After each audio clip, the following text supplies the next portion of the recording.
ನಮಸ್ಕಾರ. ನೀವು ನೋಡ್ತಾ ಇದ್ದೀರಾ ಅಶ್ವವೇಗ ನ್ಯೂಸ್. ನಾನು ಮಹೇಶ್ ಎಮ್ದಂಡು. ರಾಜ್ಯದಲ್ಲಿ ಗ್ಯಾರಂಟಿ ಸರ್ಕಾರ ಬಂದಿದೆ. ಗ್ಯಾರಂಟಿ ಸರ್ಕಾರ ಅಂತ ಹೇಳಿ ಸಾಕಷ್ಟು ದೊಡ್ಡ ಹೈಪ್ ಅನ್ನು ಪಡೆದುಕೊಂಡಂತ ಈ ಕಾಂಗ್ರೆಸ್ ಸರ್ಕಾರದಲ್ಲಿ ಈಗ ಅತಿ ದೊಡ್ಡ ಸಮಸ್ಯೆ ಏನಪ್ಪಾ ಅಂತ ಹೇಳಿದ್ರೆ ಅನುದಾನ. ನಮ್ಗೆ ಅನುದಾನ ಕೊಡ್ತಾ ಇಲ್ಲ ಅಂತ ಹೇಳಿ ಸ್ವತಃ ಕಾಂಗ್ರೆಸ್ ಶಾಸಕರೇ ಅಸಮಾಧಾನವನ್ನು ಹೊರಹಾಕ್ತಾ ಇದ್ದಾರೆ. ಹಾಗಾದ್ರೆ ರಾಜ್ಯದಲ್ಲಿ ನಿಜವಾಗ್ಲೂ ಕೂಡ ಆರ್ಥಿಕ ಸಂಕಷ್ಟ ಇದೆಯಾ, ಅನುದಾನ ಕೊಡಲಿಕ್ಕೆ ಏನಾದರೂ ಸಂಕಷ್ಟ ಎದುರಾಗಿದೆಯಾ ಅನ್ನುವ ಕಂಪ್ಲೀಟ್ ಮಾಹಿತಿಯನ್ನು ಈಗ ನಾವು ಮಾತನಾಡ್ತಾ ಹೋಗೋಣ. ಇದೇ ಕ್ಷಣದ ವಿಶೇಷ ಅನುದಾನ, ಇದು ಗ್ಯಾರಂಟಿ ನಾಮ. ರಾಜ್ಯ ರಾಜಕಾರಣದಲ್ಲಿ ಅನುದಾನದ ಕಾಳಗ ಆರಂಭವಾಗಿದೆ. ಅನುದಾನ ಕೊಡಿ ಸ್ವಾಮಿ ಅಂತ ಹೇಳಿ ಡಿಮ್ಯಾಂಡ್ ಅನ್ನ ಮಾಡ್ತಾ ಇದ್ದಾರೆ ಶಾಸಕರು. ಸಿಎಂ ಸಿದ್ದರಾಮಯ್ಯಗೆ ಶಾಸಕರ ಒತ್ತಾಯವನ್ನ ಮಾಡ್ತಾ ಇರುವಂತದ್ದು. ಅನುದಾನ ತಾರತಮ್ಯ ಖಂಡಿಸಿ ತೀವ್ರ ವಾಗ್ದಾಳಿಯನ್ನ ನಡೆಸ್ತಾ ಇದ್ದಾರೆ.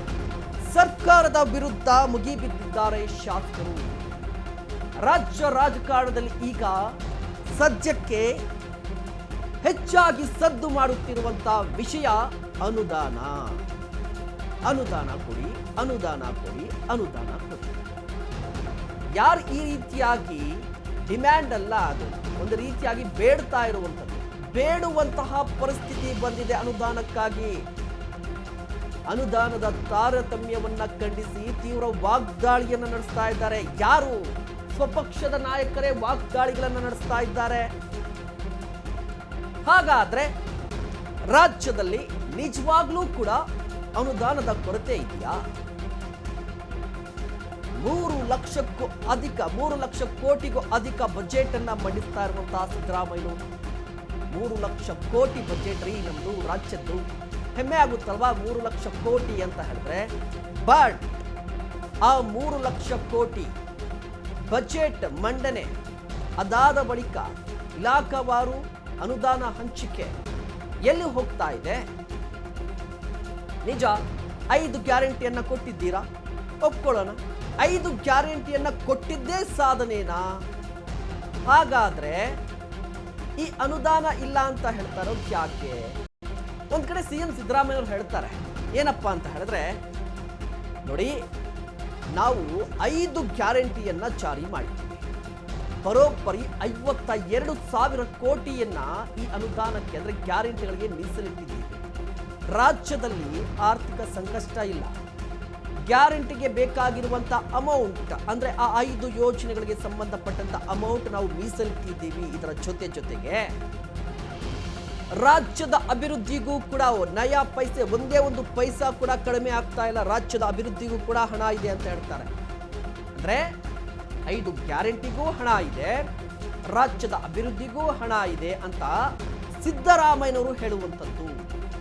ಬಟ್ ಪ್ರಾಕ್ಟಿಕಲಿ ವಾಸ್ತವಕ್ಕೆ ಬರೋದಾದ್ರೆ ಶಾಸಕರೇ ಇದನ್ನ ಖುದ್ದಾಗಿ ಸಿದ್ದರಾಮಯ್ಯನವರನ್ನ ಭೇಟಿ ಮಾಡಿ ಒತ್ತಾಯ ಮಾಡುವಂತ ಪರಿಸ್ಥಿತಿ.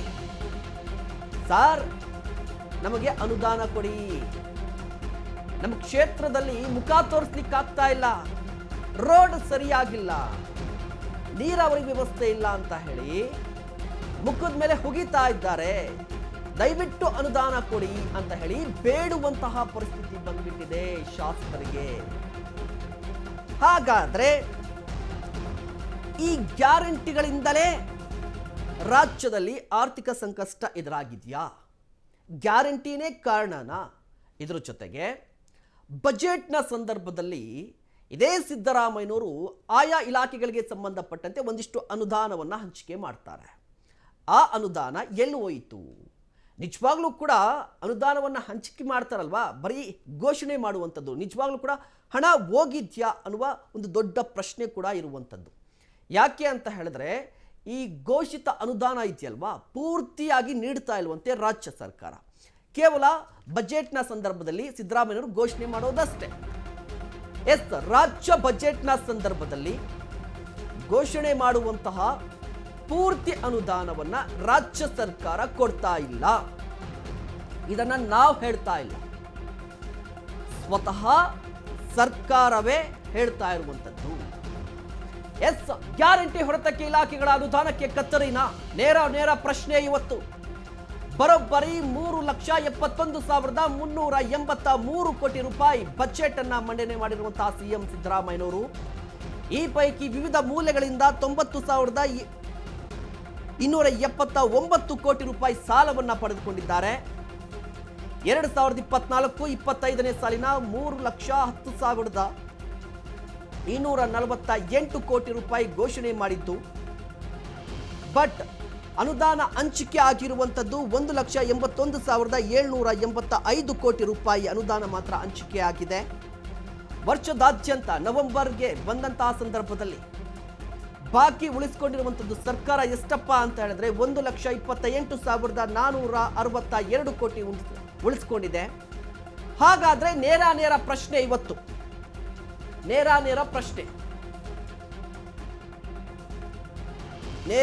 ಪ್ರಶ್ನೆ, ಸಿಂಪಲ್ ಪ್ರಶ್ನೆ, ತುಂಬಾ ಸರಳ ಮತ್ತು ಸ್ಪಷ್ಟ. ಏನಪ್ಪ ಸರಳ ಮತ್ತು ಸ್ಪಷ್ಟ ಪ್ರಶ್ನೆ ಅಂತ ಹೇಳಿದ್ರೆ, ಇಲಾಖೆಗಳ ಅನುದಾನಕ್ಕೆ ಕತ್ತರಿ ಹಾಕ್ತಾ ಇರುವಂಥದ್ದು, ಅದಕ್ಕೆ ಕಾರಣ ಗ್ಯಾರಂಟಿನ? ನೇರ ಪ್ರಶ್ನೆ ಅಷ್ಟೇ. ಯಾಕೆ ಅಂತ ಹೇಳಿದ್ರೆ ನೋಡಿ, ಮುಖ್ಯವಾಗಿ ಸಿದ್ದರಾಮಯ್ಯನವರ ಬಜೆಟ್ 2024-25ನೇ ಸಾಲಿನ ಬಜೆಟ್ನ ಗಾತ್ರ ಎಷ್ಟಪ್ಪ ಅಂತ ಹೇಳಿದ್ರೆ, ಬಜೆಟ್ನ ಗಾತ್ರ 3,71,383 ಕೋಟಿ. ಸಿಎಂ ಸಿದ್ದರಾಮಯ್ಯನವರು ದಾಖಲೆಯ ಬಜೆಟ್ ಅನ್ನ ಮಂಡನೆ ಮಾಡಿದ್ರು. ದಾಖಲೆಯ ಬಜೆಟ್ ಅನ್ನ ಮಂಡನೆ ಮಾಡಿದಂತಹ ಸಂದರ್ಭದಲ್ಲಿ ಈ ಬಾರಿ ಅಂದ್ರೆ 2024-25ನೇ ಸಾಲಿನ ಈ ಬಾರಿಯ ಬಜೆಟ್ ಗಾತ್ರ ಎಷ್ಟಪ್ಪ ಅಂತ ಹೇಳಿದ್ರೆ 3,71,383 ಕೋಟಿ ಈ ಗಾತ್ರದ ಬಜೆಟ್. ಇದರಲ್ಲಿ ಬರೋಬ್ಬರಿ 90,000ಕ್ಕೂ ಅಧಿಕ ಸಾಲವನ್ನು ಪಡೆದುಕೊಂಡಿದ್ದಾರೆ. 90,000 ಕೋಟಿ ಅಧಿಕ ಸಾಲವನ್ನು ಪಡೆದುಕೊಂಡಿರುವಂಥದ್ದು ಈ ಗಾತ್ರದಲ್ಲಿ. ಇದರ ಜೊತೆಗೆ ಏನಪ್ಪ ಅಂತ ಹೇಳಿದ್ರೆ, ಈ ವರ್ಷ 2024-25ನೇ ಸಾಲಿನಲ್ಲಿ ಸರ್ಕಾರ ವಿವಿಧ ಇಲಾಖೆಗಳಿಗೆ ಘೋಷಣೆ ಮಾಡಿದ್ದ ಹಣ ಎಷ್ಟಪ್ಪ ಅಂತ ಹೇಳಿದ್ರೆ 3,10,248 ಕೋಟಿ ರೂಪಾಯಿಗಳನ್ನು ವಿವಿಧ ಇಲಾಖೆಗಳಿಗೆ ಸಿದ್ದರಾಮಯ್ಯನವರು ಘೋಷಣೆ ಮಾಡಿದರು. ಈ ಘೋಷಣೆ ಮಾಡಿದ್ರಲ್ವಾ, ಘೋಷಣೆ ಆದ ಬಳಿಕ ರಿಲೀಸ್ ಆಗಿರೋದು ಎಷ್ಟು ಅಂತ ಹೇಳಿದ್ರೆ, ರಿಲೀಸ್ ಆಗಿರೋದು 1,81,785.83 ಕೋಟಿ ಮಾತ್ರ. ಇಷ್ಟು ಮಾತ್ರ ಅನುದಾನ ರಿಲೀಸ್ ಆಗಿದೆ. ಇನ್ನು ಬಾಕಿ ಉಳಿಸ್ಕೊಂಡಿರುವಂಥದ್ದು ಸರ್ಕಾರ ಈಗೂ ಕೂಡ ಅನುದಾನ ರಿಲೀಸ್ ಮಾಡಿಲ್ಲ. ಎಷ್ಟು ಅಂತ ಹೇಳಿದ್ರೆ 1,28,462 ಕೋಟಿ ಬಾಕಿಯನ್ನು ಉಳಿಸ್ಕೊಂಡಿದೆ. ಈ ಬಾಕಿ ಯಾಕೆ? ನೇರ ಪ್ರಶ್ನೆ, ಸಿಂಪಲ್ ಮತ್ತು ನೇರ ಪ್ರಶ್ನೆ, ಯಾಕೆ ಅಂತ ಹೇಳಿ. ಹಾಗಾದ್ರೆ ಘೋಷಿತ ಪೂರ್ತಿ ಅನುದಾನ ತಲುಪೋದು ಯಾವಾಗ? 2-3 ತಿಂಗಳು ಕಳೆದ್ರೆ ಮತ್ತೊಂದು ಬಜೆಟ್ ಬರುತ್ತೆ. ಮತ್ತೊಂದು ಬಜೆಟ್ ಮಂಡಿಸಲಿದ್ದಾರೆ ಸಿಎಂ ಸಿದ್ದರಾಮಯ್ಯನವರು. ಇಲಾಖೆಗಳ ಅನುದಾನ ಗ್ಯಾರಂಟಿಗೆ ಡೈವರ್ಟ್ ಮಾಡಿದ್ಯಾ ಸರ್ಕಾರ? ಹಾಗಾದ್ರೆ ನೋಡಿ, ಸಿದ್ದರಾಮಯ್ಯನವರೇ ಘೋಷಣೆ ಮಾಡಿದ್ರಿ, ಬೇರೆ ಯಾರು ಅಲ್ಲ ಘೋಷಣೆ ಮಾಡಿದ್ರು. ಸಿದ್ದರಾಮಯ್ಯನವರೇ ವಿವಿಧ ಇಲಾಖೆಗಳಿಗೆ ಇಷ್ಟಿಷ್ಟು ಅಮೌಂಟ್ ಅಂತ ಘೋಷಣೆ ಮಾಡಿದ್ರು ಸಿದ್ದರಾಮಯ್ಯನವರೇ. ಬಟ್ ಆ ಘೋಷಣೆ ಮಾಡಿದಂಥ ಅನುದಾನ ಏನಾದರೂ ಕಂಪ್ಲೀಟ್ ಆಗಿ ಹೋಗಿದ್ಯಾ ಅಂತ ಹೇಳಿದ್ರೆ ಇಲ್ಲ, ಅರ್ಧಕ್ಕರ್ಧ ಬಿಟ್ಟಿರುವಂಥದ್ದು. ಹಾಗಾದ್ರೆ ಈ ಬಾಕಿ ಉಳಿಸ್ಕೊಂಡಿದ್ಯಲ್ವಾ, ಈ ಅನುದಾನವನ್ನ ಸರ್ಕಾರ ಇಲಾಖೆಗಳಿಗೆ ಬಿಡುಗಡೆ ಮಾಡೋದು ಯಾವಾಗ ಅಂತ ಹೇಳಿದ್ರೆ ಇನ್ನು ಡೌಟ್ ಕೂಡ. ಯಾಕೆಂದ್ರೆ 2-3 ತಿಂಗಳಲ್ಲಿ ಮತ್ತೊಂದು ಬಜೆಟ್ ಬರುತ್ತೆ. ಆ ಸಂದರ್ಭದಲ್ಲಿ ಮತ್ತೊಂದು ಬಜೆಟ್ ಅನ್ನ ಮಂಡನೆ ಮಾಡ್ತಾರೆ. ಈ ರೀತಿಯಾಗಿ ಇಲಾಖೆಗಳಿಗೆ ಸಂಬಂಧಪಟ್ಟಂತ ಹಣವನ್ನ ಉಳಿಸಿಕೊಂಡಿರುವಂತಹ ಸಿಎಂ ಸಿದ್ದರಾಮಯ್ಯನವರು ಗ್ಯಾರಂಟಿಗಳಿಗೆ ಅನುದಾನವನ್ನ ಡೈವರ್ಟ್ ಮಾಡ್ತಾ ಇದ್ದಾರಾ ಅನ್ನುವ ಪ್ರಶ್ನೆ. ನಿಮ್ಮ ಅಶ್ವವೇಗ ನ್ಯೂಸ್ನಲ್ಲಿ ಸಿದ್ದರಾಮಯ್ಯನವರ ಗ್ಯಾರಂಟಿಯ ಕಹಾನಿ.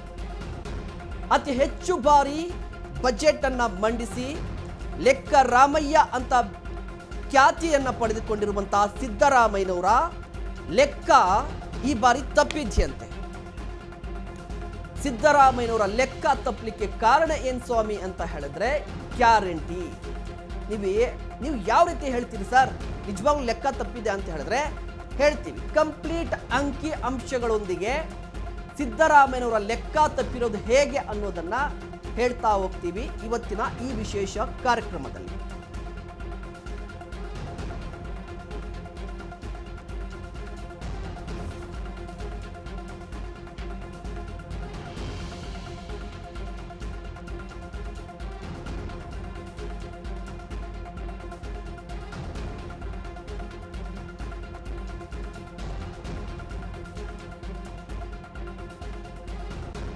ಎಸ್, ದಾಖಲೆಯ ಪ್ರಮಾಣದ ಬಜೆಟ್ ಅನ್ನ ಮಂಡಿಸಿರುವಂತಹ ಸಿಎಂ ಸಿದ್ದರಾಮಯ್ಯನವರು ಈ ಬಾರಿ ಲೆಕ್ಕವನ್ನ ತಪ್ಪಿದ್ದಾರೆ. ಹಾಗಾದ್ರೆ ಆ ಲೆಕ್ಕ ತಪ್ಪಲಿಕ್ಕೆ ಕಾರಣ ಏನು ಅಂತ ಹೇಳಿದ್ರೆ ಗ್ಯಾರಂಟಿ ಅಂತ ಹೇಳಿ. ಯಾವ ರೀತಿಯ ಗ್ಯಾರಂಟಿ ಅಂದ್ರೆ ರಾಜ್ಯದಲ್ಲಿ ಕಾಂಗ್ರೆಸ್ ಅಧಿಕಾರಕ್ಕೆ ಬರಲಿಕ್ಕೆ ಪ್ರಮುಖ ಕಾರಣ ಆ 5 ಗ್ಯಾರಂಟಿಗಳು. ಹಾಗಾದ್ರೆ ಸಿದ್ದರಾಮಯ್ಯನವರು ಈ ಗ್ಯಾರಂಟಿಗಳಿಗೆ ಎಷ್ಟೆಷ್ಟು ಹಣವನ್ನ ವೆಚ್ಚ ಮಾಡ್ತಾ ಇದ್ದಾರೆ, ಜೊತೆಗೆ ಬಜೆಟ್ನ ಭಾಗ ಎಷ್ಟು ಖರ್ಚಾಗ್ತಾ ಇದೆ, ಕಂಪ್ಲೀಟ್ ಡೀಟೇಲ್ಸ್ ಅನ್ನ ನೋಡ್ತಾ ಹೋಗೋಣ. ಮುಖ್ಯವಾಗಿ ಗ್ಯಾರಂಟಿ ವೆಚ್ಚ, ಗ್ಯಾರಂಟಿಗಳಿಗೆ ಎಷ್ಟೆಷ್ಟು ಪ್ರಮಾಣದಲ್ಲಿ ಖರ್ಚು ಆಗ್ತಾ ಇದೆ ಅಂತ ಹೇಳಿದ್ರೆ ಮೊದಲನೇದಾಗಿ ಗೃಹಲಕ್ಷ್ಮಿಯಿಂದ ಶುರು ಮಾಡೋಣ. ಮೊದಲನೇದಾಗಿ ಗೃಹಲಕ್ಷ್ಮಿಯಿಂದ ಶುರು ಮಾಡಿದಂತಹ ಸಂದರ್ಭದಲ್ಲಿ ಗಮನಿಸ್ತಾ ಇರಬಹುದು, ಗೃಹಲಕ್ಷ್ಮಿ ಯೋಜನೆಗೆ ರಾಜ್ಯ ಸರ್ಕಾರ ವೆಚ್ಚ ಮಾಡ್ತಾ ಇರುವಂಥದ್ದು 30,720 ಕೋಟಿ ಗೃಹಲಕ್ಷ್ಮಿಗೆ. ಇದು ಬಜೆಟ್ನ 12.5% ಬಜೆಟ್. ಇದು ಗೃಹಲಕ್ಷ್ಮಿಗೆ ಅತಿ ಹೆಚ್ಚು ಗ್ಯಾರಂಟಿಗಳ ಪೈಕಿ 5 ಗ್ಯಾರಂಟಿಗಳ ಪೈಕಿ ಅತಿ ಹೆಚ್ಚು ಹಣ, ಅತಿ ಹೆಚ್ಚು ವೆಚ್ಚವಾಗ್ತಾ ಇರುವಂತಹ ಯೋಜನೆ ಯಾವುದು ಅಂದರೆ ಗೃಹಲಕ್ಷ್ಮಿ ಯೋಜನೆ. ಯಾಕೆ ಅಂತ ಹೇಳಿದ್ರೆ 30,720 ಕೋಟಿ ಖರ್ಚಾಗ್ತಾ ಇದೆ. ಇನ್ನು ಗೃಹ ಜ್ಯೋತಿ, ನೆಕ್ಸ್ಟ್ ಗೃಹ ಜ್ಯೋತಿಗೆ ವೆಚ್ಚ ಮಾಡ್ತಾ ಇರುವಂಥದ್ದು ರಾಜ್ಯ ಸರ್ಕಾರ 14,430 ಕೋಟಿ. ಬಜೆಟ್ನ ಪಾಲು ಅಂದರೆ ಬಜೆಟ್ನಲ್ಲಿ ಎಷ್ಟು ಪಾಲಿದೆ ಅಂದರೆ 5.9%. ಗೃಹ ಜ್ಯೋತಿಗೆ ರಾಜ್ಯ ಸರ್ಕಾರ ವೆಚ್ಚ ಮಾಡ್ತಾ ಇರುವಂಥದ್ದು 14.430. ಅದಾದ ಬಳಿಕ ಅನ್ನಭಾಗ್ಯ ಯೋಜನೆಗೆ ರಾಜ್ಯ ಸರ್ಕಾರ ವೆಚ್ಚ ಮಾಡ್ತಾ ಇರುವಂಥದ್ದು 5,000 ಕೋಟಿ. ರಾಜ್ಯ ಸರ್ಕಾರ ಖರ್ಚು ಮಾಡ್ತಾ ಇರುವಂಥದ್ದು ಈ ಯೋಜನೆಗೆ ಪ್ರತಿ ವರ್ಷ 5,000 ಕೋಟಿ, ಬಜೆಟ್ನ 2%. ಇದಾದ ಬಳಿಕ ಯುವ ನಿಧಿ ಅಂದರೆ ಯುವಕ ಯುವತಿಯರಿಗೆ, ಪದವೀಧರರಿಗೆ 3,000, ITI ಡಿಪ್ಲೊಮೋರಿಗೆ 1,500. ಈ ಯೋಜನೆಗೆ ಸಂಬಂಧಪಟ್ಟಂತೆ ಬಜೆಟ್ನ ವೆಚ್ಚ 1.2 ಆದರೆ ವೆಚ್ಚ ಮಾಡ್ತಾ ಇರುವಂಥದ್ದು 3,000 ಕೋಟಿ. ಯುವ ನಿಧಿಗೆ ಪ್ರತಿ ವರ್ಷ ಸಿದ್ದರಾಮಯ್ಯನವರು ಮೀಸಲಿಟ್ಟಿರುವಂತಹ ಹಣ. ಶಕ್ತಿ ಯೋಜನೆ, ನೆಕ್ಸ್ಟ್ ಮಹಿಳಾ ಸಬಲೀಕರಣಕ್ಕೆ ನಾವು ಒತ್ತನ್ನು ಕೊಡ್ತಾ ಇದ್ದೀವಿ ಅಂತ ಹೇಳಿ ಶಕ್ತಿ ಯೋಜನೆಯನ್ನು ಘೋಷಣೆ ಮಾಡಿದ್ರು. ಈ ಯೋಜನೆಗೆ ವಾರ್ಷಿಕವಾಗಿ ಸಿದ್ದರಾಮಯ್ಯನವರ ಸರ್ಕಾರ ವೆಚ್ಚ ಮಾಡ್ತಾ ಇರುವಂಥದ್ದು 2,800 ಕೋಟಿ. ಬಜೆಟ್ನ ಪಾಲು 1. ಕೊನೆಯದಾಗಿ ಈ ಎಲ್ಲ 5 ಗ್ಯಾರಂಟಿಗಳಿಗೆ ಸಂಬಂಧಪಟ್ಟಂತೆ ಒಟ್ಟು ಎಷ್ಟು ಖರ್ಚಾಗುತ್ತೆ, ಸಿದ್ದರಾಮಯ್ಯನವರು ಮೀಸಲಿಟ್ಟಿರುವಂತಹ ಹಣವನ್ನು ಎಲ್ಲ ಗ್ಯಾರಂಟಿಗಳಿಗೆ ಅಂದರೆ ಗೃಹಲಕ್ಷ್ಮಿ, ಗೃಹ ಜ್ಯೋತಿ, ಅನ್ನಭಾಗ್ಯ, ಯುವ ನಿಧಿ, ಶಕ್ತಿ ಯೋಜನೆಗೆ, ಈ 5 ಯೋಜನೆಗಳಿಗೆ ಸಂಬಂಧಪಟ್ಟಂತೆ ಒಟ್ಟು ಖರ್ಚಾಗ್ತಾ ಇರುವಂಥದ್ದು 55,150 ಕೋಟಿ ಮೀಸಲಿಟ್ಟಿದ್ದಂತೆ ಸರ್ಕಾರ. ಬಜೆಟ್ನ ಪಾಲ್ ನೋಡಿ, ಬಜೆಟ್ 22.6%, 55,150 ಕೋಟಿ ಬಜೆಟ್. ಇಷ್ಟು ಗಾತ್ರ ಇರುವಂಥ 5 ಯೋಜನೆಗಳಿಗೆ ಸಂಬಂಧಪಟ್ಟಂತೆ 55,150 ಕೋಟಿ. ಇದು ಬಜೆಟ್ ಅಂದರೆ ಯಾವ ಕಾರಣಕ್ಕೆ ಅಂದರೆ ಈ ಗ್ಯಾರಂಟಿಗೆ ಮೀಸಲಿಟ್ಟಿರುವಂಥದ್ದು ಹಣ. ಎಷ್ಟರಲ್ಲಿ ಸಿದ್ದರಾಮಯ್ಯವರು ಬಜೆಟ್ ಮಂಡಿಸಿದ್ದು ಎಷ್ಟು? 3,71,383 ಕೋಟಿ. ಈ ಪೈಕಿ 55 ಆಲ್ಮೋಸ್ಟ್ ನಿಮಗೆ 22.6%, ಬಜೆಟ್ನ ಗಾತ್ರದಲ್ಲಿ 22.6% ಮೀಸಲಿಟ್ಟಿದ್ದಾರೆ.